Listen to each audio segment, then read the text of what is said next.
De um cara legal e bondoso querendo mudar o mundo, a uma lobotomia se tornando o assassino a sangue frio. De um símbolo da paz a um símbolo de medo e terror, redenção e confrontos consigo mesmo. Tudo isso que eu falei define um herói. Buck Barnes, o Soldado Invernal. Se você quer conhecer a história e a origem desse personagem, fica comigo até o final porque você vai se surpreender. Só que antes, deixa seu like, se inscreva no nosso canal, assim você não perde nenhum vídeo e fica por dentro de tudo no universo nerd.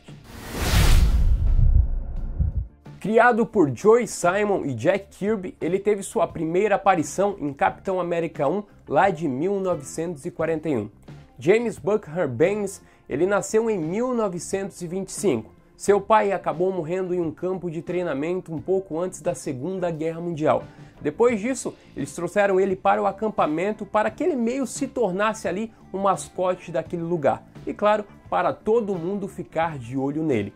Então, diferente do que você assistiu lá em Capitão América 1, quando Buck conheceu o Capitão América, ele não era aquele cara bonitão e pegador. Na verdade, ele era um jovem muito habilidoso no combate e também com armas, desde os 15 anos de idade.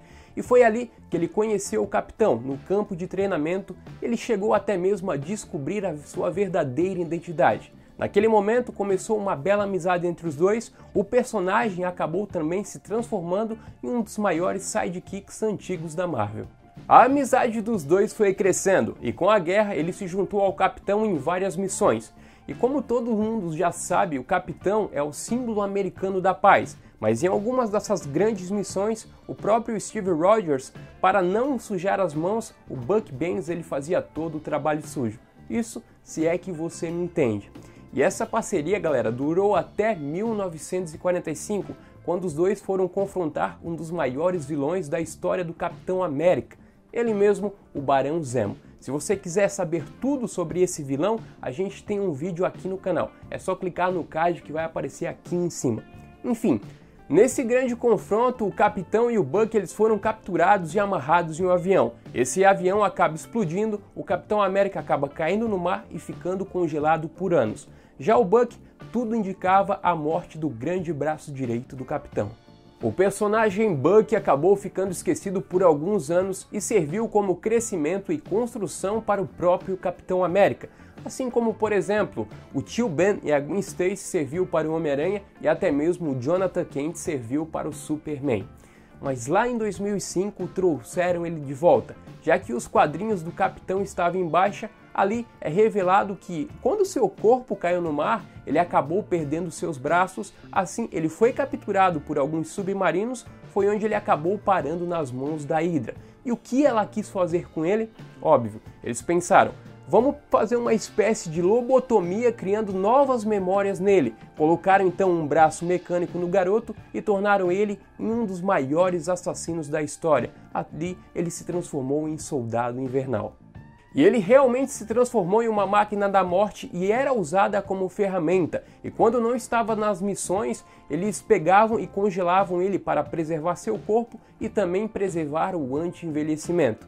A única coisa da vida que ele teve nessa geração que era muito boa foi um curto relacionamento que ele teve com a Viúva Negra e com um pouco amor de sua vida. Ao longo dos anos ele começou a ter colapso e veio pequenas memórias do seu passado. Nesse período, ali dos anos 70, sua mente se dividia em Soldado Invernal e Buck Barnes, o garoto que queria um mundo melhor. E tudo isso começou a entrar em conflito dentro dele. E quando seus superiores perceberam que algo poderia dar errado, acabaram deixando congelado ele até 2004. Mas depois de um longo período, ele é posto novamente em uma nova missão, onde ele deveria recuperar o cubo cósmico. Nessa missão, ele encontra um velho amigo de guerra, agora do outro lado da linha inimiga. Eu estou falando dele mesmo, o Steve Rogers, o Capitão América. Nesse momento, a sua cabeça volta a entrar em conflitos e por mais que ele não se lembre de nada, no fundo ele sabe que tem algo de errado com ele. Somente alguns anos depois, com a ajuda do próprio Capitão América e também do cubo cósmico, ele conseguiu ter sua memória restaurada novamente. Aí definitivamente ele entra em uma guerra pessoal. E toda dor, todo arrependimento começa a aterrorizar ele como nunca havia antes. E foi nesse período que acontece um grande arco na Marvel, que é a Guerra Civil. o Capitão América ele acaba supostamente morrendo. E como todo mundo sabe, o Bucky era muito importante para ele, era seu melhor amigo. Então eles acabam nomeando o Bucky como o novo Capitão América. Nesse período ele também tem a ajuda dos Vingadores, como o Falcão, Nick Fury e a própria Viúva Negra, com que ele já tinha um passado também e ele tinha um carinho muito grande por ela. A grande diferença do Bucky e do Steve Rogers como capitão, além do uniforme que estava um pouquinho diferente, é uma arma que ele optou por usar, já que ele tem perícia em armas e esse é um dos seus pontos fortes. E todo mundo concordou com aquilo porque o propósito do trabalho dele ainda era o mesmo que o do Steve Rogers. E mesmo com todos os desafios em sua vida, a sua mente não deixando ele dormir novamente noites e noites, e ele sempre honrou o fardo do Capitão América. Ele nunca impediu que seu passado o impedisse de fazer isso. Depois de um longo período, o Steve Rogers ele acaba voltando, os dois lutam juntos algumas vezes, porém em uma dessas missões ele acaba sendo mortalmente ferido, mas acaba sendo salvo pelo Nick Fury e pela Fórmula do Infinito. Mas novamente lá estava ele lutando contra a morte. Mas ainda não foi dessa vez que ele acabou sendo morto, mas nesse ponto ele toma uma grande decisão. Ele não quer mais ser o símbolo da paz, ele não quer mais vestir o manto do capitão, ele volta a vestir o manto do soldado invernal. Ele volta a fazer ali as missões de espionagem, mas agora para a SHIELD como uma forma de se redimir ali e lutar contra seu passado, para dar ao mundo algo como uma compensação. Ele tira um tempo para ele entender o mundo, ali o futuro, o que está acontecendo, saber que talvez tudo aquilo ali não seja culpa dele, ele pode somar e muito para o lado do bem. A única coisa que não muda muito ali é a sua solidão, onde ele opta por trabalhar sozinho e se afastar de praticamente todo mundo em sua vida. Já na MCU ele aparece pela primeira vez em Capitão América, o Primeiro Vingador, como um amigo de infância de Steve, que serve até mesmo como uma figura de um irmão que cuida dele. Eles foram para a guerra juntos. Nesse período, o Steve ele acaba se tornando o Capitão América e resgata o pelotão dele que acabou caindo em uma cilada.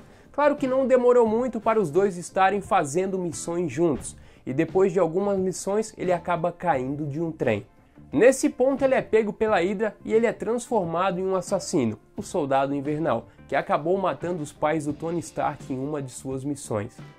E esse foi um dos motivos que desencadearam ali a Guerra Civil na Marvel, onde a gente vê a batalha do Capitão e dele contra o próprio Homem de Ferro. Depois disso, ele vai para Wakanda, ele tem a ajuda do Pantera Negra para se livrar de tudo que resta da Hydra na sua cabeça. Em seguida, vem a épica batalha contra o Thanos e agora a gente está no atual momento da MCU e todo mundo está acompanhando a história do Falcão e do Soldado Invernal, onde faz todo sentido e faz jus à história do personagem da origem das HQs, trazendo um pouco da redenção dele. Mas me diz aí nos comentários, você gosta do personagem? Que outro herói ou vilão você gostaria de conhecer a origem? Deixa aí nos comentários porque você já sabe. O vídeo termina agora, mas sempre continua com a sua opinião aqui embaixo. Seu feedback é muito importante. Deixa seu like, se inscreva no nosso canal. Se ainda não é inscrito, seja bem-vindo. É isso aí, te vejo no próximo vídeo.